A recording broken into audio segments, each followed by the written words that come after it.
लिखिए भाई, हेडिंग डालिए। आपका प्रपोजल का लिखवा गया था, प्रपोजल की परिभाषा और आपका एसेंशियल एलिमेंट हो गया था। अब अगला प्रश्न का हेडिंग बनाइए जो यूपीजे में आ चुका है। प्रश्न आपका लिखवा गया था कि नहीं, देखिए तो हेडिंग डालिए।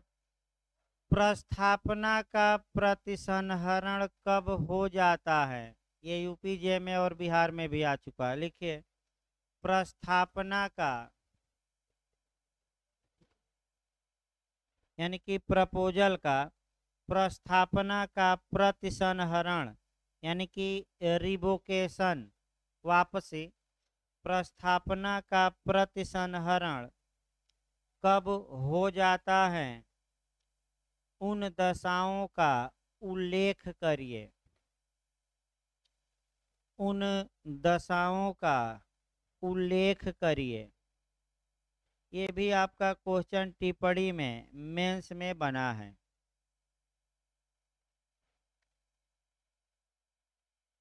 लिखिए पैराग्राफ चेंज करके।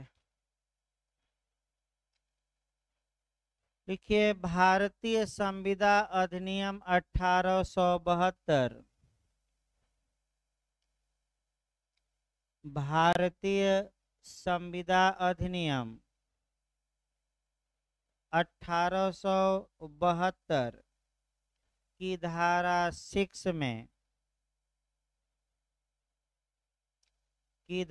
6 में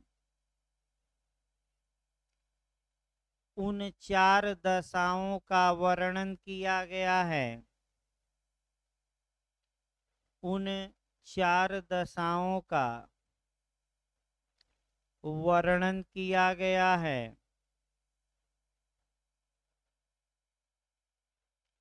जिसमें प्रस्थापना का प्रतिसंहरण हो जाता है। जिसमें प्रस्थापना का प्रतिसंहरण हो जाता है। ये दशाएं निम्नलिखित है।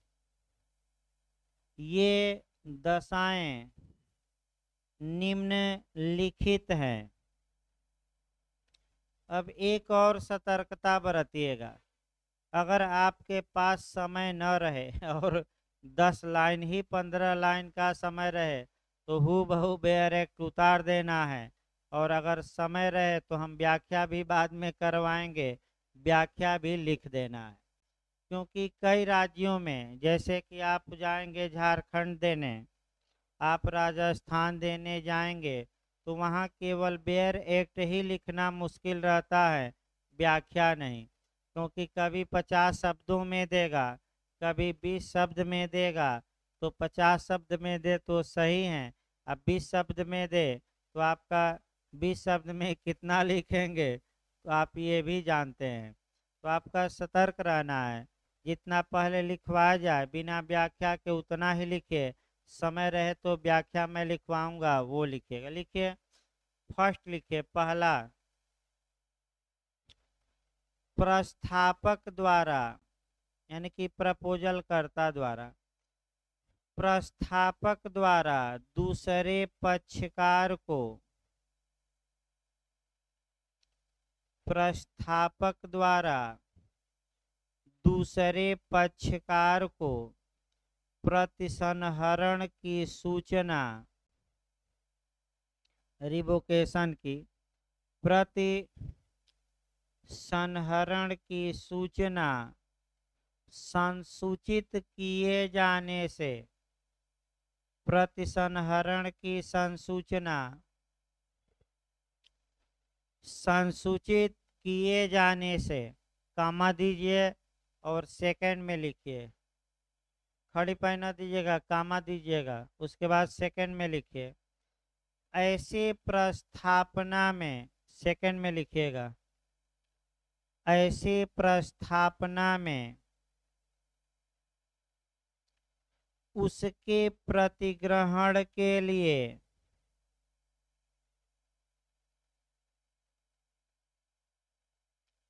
उसके प्रतिग्रहण के लिए विहित समय के बीत जाने से, विहित माने निर्धारित, समय के बीत जाने से, या यदि कोई समय, या यदि कोई समय इस प्रकार विहित न हो, या यदि कोई समय इस प्रकार, विहित माने प्रेस्क्राइब निर्धारित, विहित न हो, तो विहित न हो तो प्रतिग्रहण की संसूचना के बिना, तो प्रतिग्रहण की संसूचना के बिना युक्ति युक्त माने रीजनेबल, युक्ति युक्त समय बीत जाने से, युक्ति युक्त समय बीत जाने से,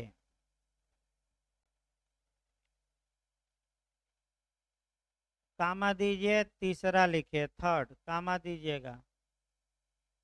प्रतिग्रहण किसी पूर्वभाव्य शर्त को, प्रतिग्रहण किसी पूर्वभाव्य शर्त, पूर्वभाव्य माने पूर्ववर्ती, पूर्ववर्ती शर्त, पूर्वभाव्य शर्त को पूरा करने में,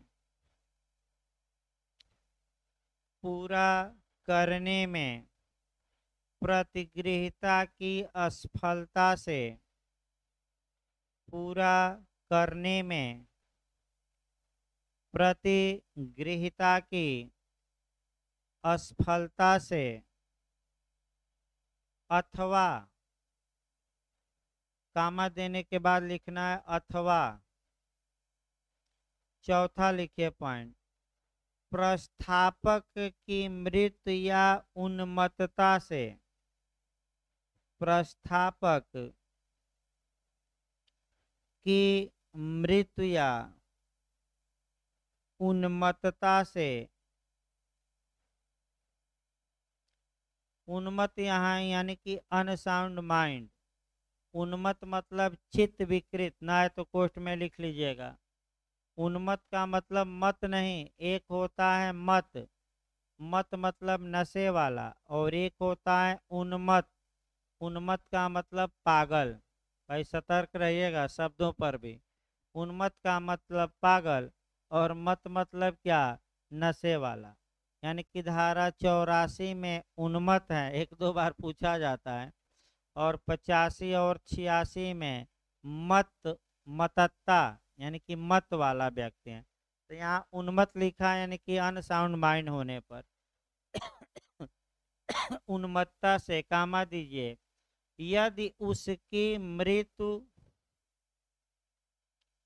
यदि उसकी मृत्यु या उन्मत्तता का तथ्य, इसी लाइन में अभी लिखना है, यदि उसकी मृत्यु या उन्मत्तता का तथ्य प्रतिगृहीता के ज्ञान में,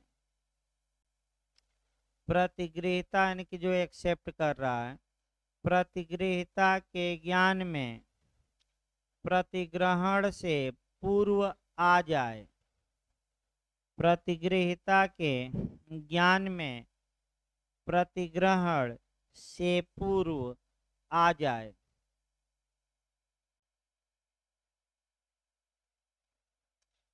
ये खड़े पै दे दीजिए। अगर समय न रहे तो केवल इतना लिखिएगा, हम फिर बता रहे हैं। समय रहे तो आपका 7-7 8-8 लाइन व्याख्या में लिखवा रहा हूँ, वो भी लिखिएगा। टिप्पणी में ही आता है, तो 2 पेज से अधिक न जाए क्वेश्चन, ये भी आपका ध्यान में रखना है।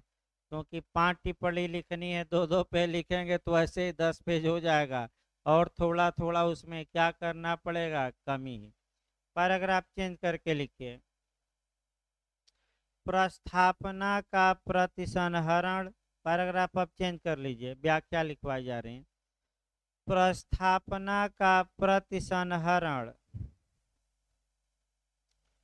प्रस्थापक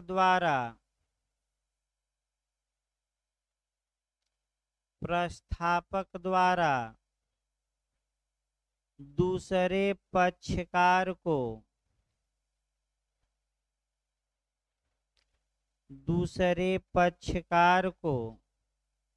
प्रतिसंहरण की संसूचना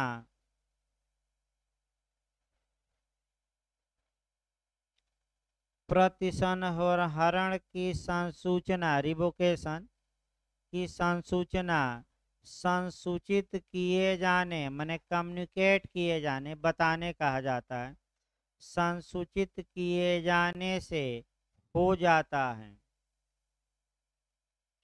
संसूचित किए जाने से हो जाता है। इस अधिनियम की धारा 5 में 5 इस अधिनियम की धारा 5 में यह स्पष्ट किया गया है कि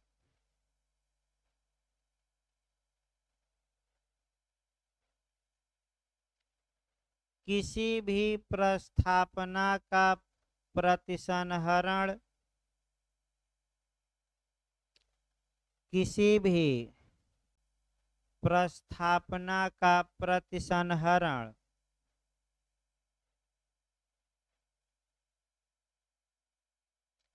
कामा दीजिए उसके प्रतिग्रहण की संसूचना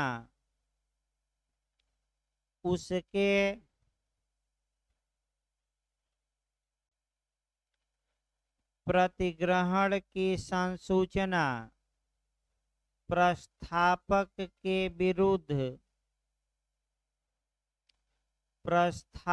के विरुद्ध मैंने जो प्रपोजल किया है, प्रस्थापक के विरुद्ध पूर्ण हो जाने के पूर्व, एब्सोल्यूट पूर्ण हो जाने के पूर्व कभी भी की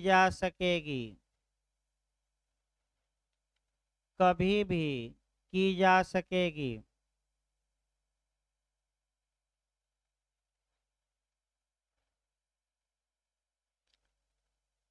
इसी लाइन में लिखिए प्रतिग्रहण की संसूचना, नहीं प्रतिसंहरण लिखिए भाई, प्रतिग्रहण नहीं उल्टा हो गया। प्रतिसंहरण की संसूचना प्रस्थापक द्वारा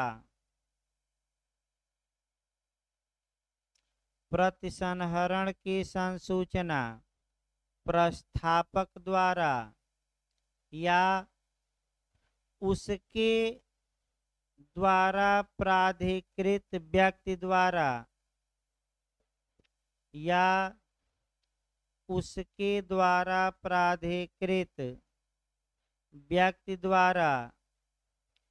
दी जानी चाहिए।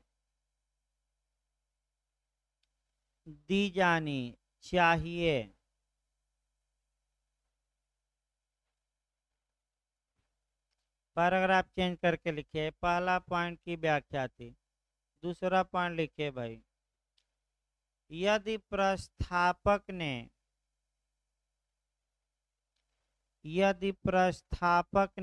यानी कि जो प्रपोजल किया है प्रस्थापना में यानी कि प्रपोजल में, यदि प्रस्थापक ने प्रस्थापना में उसके प्रतिग्रहण के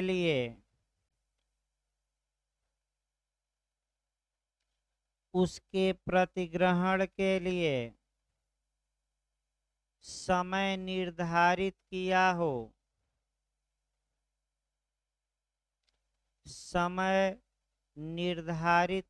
हो तथा उस समय के अंदर प्रतिग्रहण न किया गया हो, समय निर्धारित किया हो तथा उस समय के अंदर प्रतिग्रहण न किया गया हो तब प्रस्थापना का प्रतिसंहरण हो जाता है।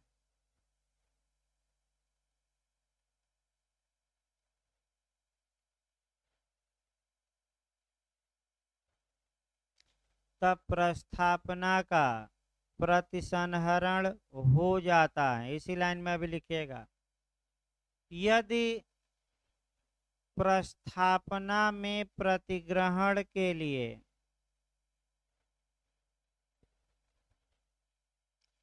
यदि प्रस्थापना में प्रतिग्रहण के लिए कोई समय निर्धारित न किया गया हो,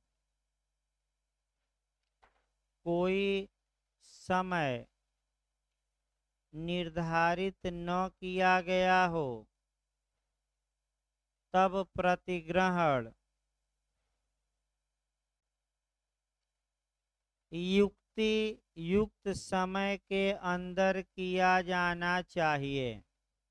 तब प्रतिग्रहण युक्त समय के अंदर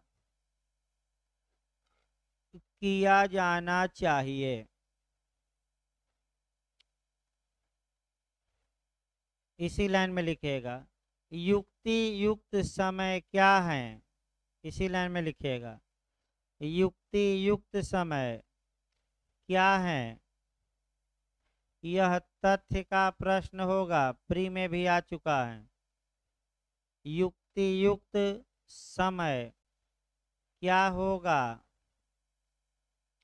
यह तथ्य का प्रश्न होगा। क्वेश्चन ऑफ ला नहीं होगा। ये जेम प्री में भी आ चुका है कि संविदा पालन के लिए समय। आपका तथ्य का प्रश्न है कि विधि का, तो क्या मारेंगे, तथ्य का। ये धारा 55 जब बताएंगे तो बताया जाएगा। तथ्य का प्रश्न होगा तथा इसका निर्धारण न्यायालय द्वारा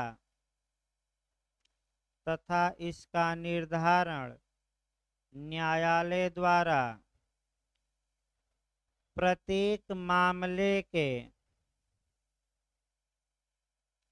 तथा इसका निर्धारण न्यायालय द्वारा प्रत्येक मामले के तथ्य एवं परिस्थितियों के आधार पर किया जाएगा। तथ्य एवं परिस्थितियों, फैक्ट्स एंड कंडीशन, तथ्य एवं परिस्थितियों के आधार पर किया जाएगा। फिर पैराग्राफ चेंज करके लिखे तीसरा पॉइंट, माने आपका तीसरे की व्याख्या।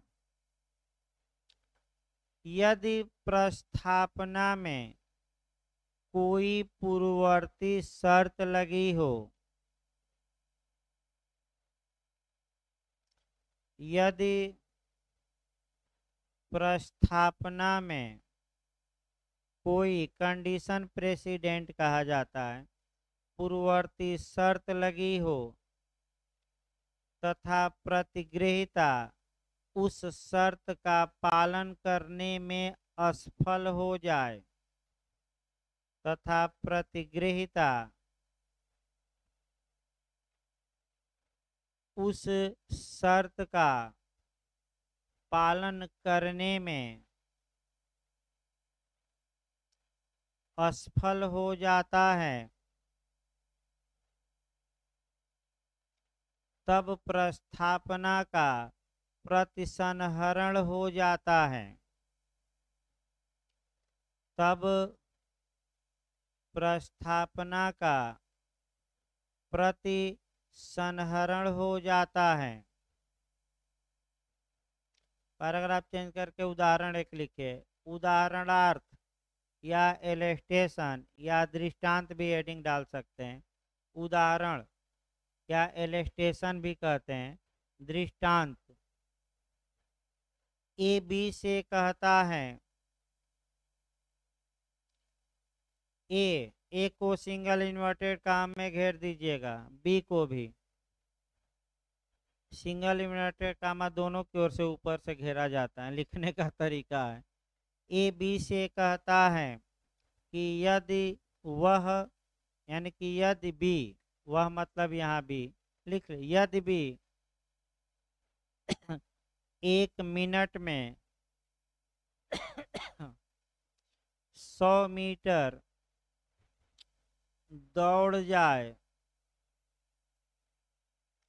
1 मिनट में 100 मीटर दौड़ जाए, तब वह बी को 500 रुपया इनाम देगा। तब वह बी को 500 रुपया इनाम देगा। यदि इस उदाहरण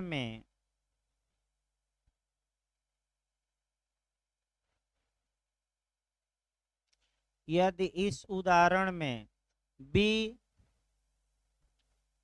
1 मिनट में 100 मीटर नहीं दौड़ पाता, यदि इस उदाहरण में बी 1 मिनट में 100 मीटर नहीं दौड़ पाता, तब ए द्वारा की गई प्रस्थापना प्रतिसंहृत हो जाएगी, माने खत्म हो जाएगी। तब ए द्वारा की गई प्रस्थापना प्रतिसंहृत हो जाएगी, यानी कि रिवोक हो जाएगी, खत्म हो जाएगी, वापस हो जाएगी।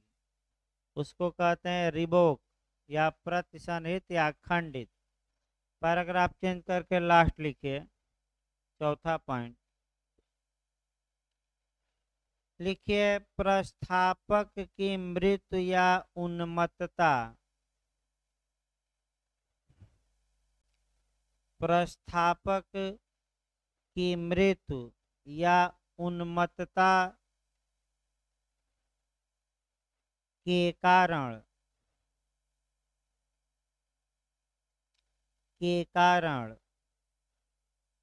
प्रस्थापना का प्रतिसंहरण हो जाता है।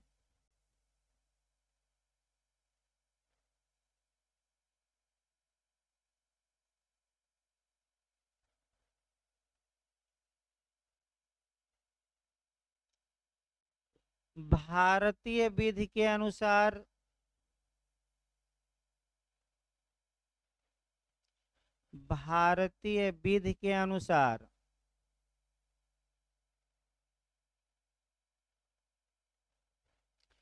यदि प्रतिग्रहिता को, माने स्वीकारकर्ता को, यदि प्रतिग्रहिता को प्रतिग्रहण करते समय, माने स्वीकार करते समय, यदि प्रतिग्रहिता को प्रतिग्रहण करते समय प्रस्थापक की मृत्यु या उन्मत्तता का ज्ञान नहीं था। फिर एक बार देखिए, बहुत आपका थोड़ा कठिन शब्द है, एक ही शब्द आपका कई बार यूज किया जा रहा है। यदि प्रतिग्रहिता को प्रतिग्रहण करते समय प्रस्थापक यानी कि जो ऑफर किया था उसकी मृत्यु या उन्मत्तता का ज्ञान नहीं था, तब भारत में यह प्रतिग्रहण वैध होगा। नहीं, भारत में ना लिखेगा, भारतीय विधि में तो लिखवा गया। वाक्य बोलिए तो फिर से, 2 बार भारत में ना आए।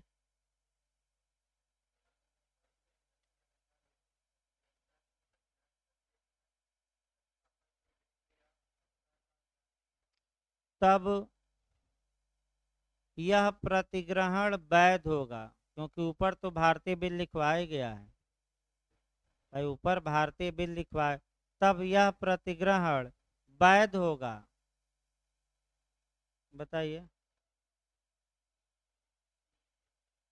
मृत्यु या उन्मत्तता का ज्ञान लिखिए भाई, मृत्यु या उन्मत्तता माने अनसाउंड माइंड का ज्ञान प्रतिग्रहिता को नहीं था,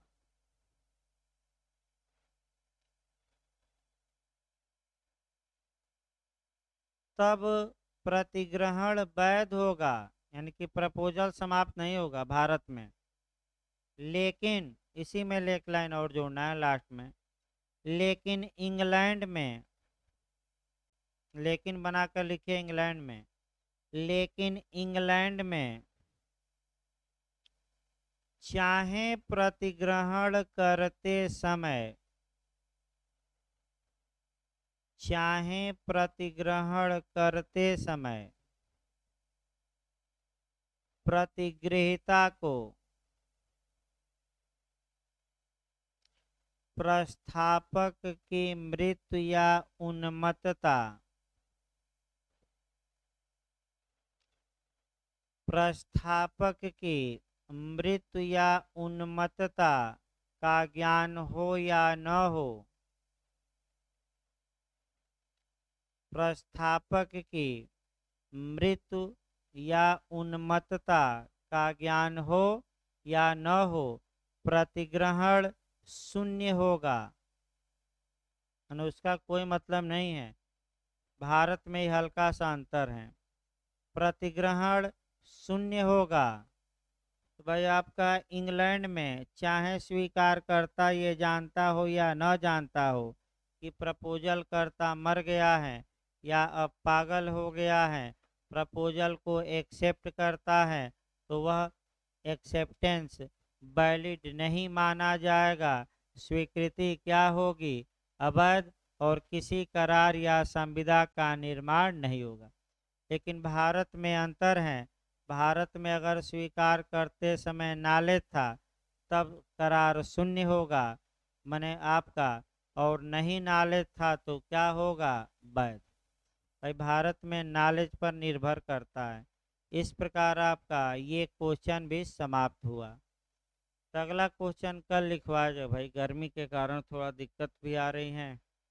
एक क्वेश्चन आपका हो गया, फिर अगला क्वेश्चन प्रयास करेंगे। अभी आपका प्रपोजल के प्रकार से पूछा जाता है मेंस में, तो कल प्रपोजल और प्रतिग्रहण दो ही थोड़ा बड़े चैप्टर हैं, उसके बाद ही छोटा छोटा आएगा।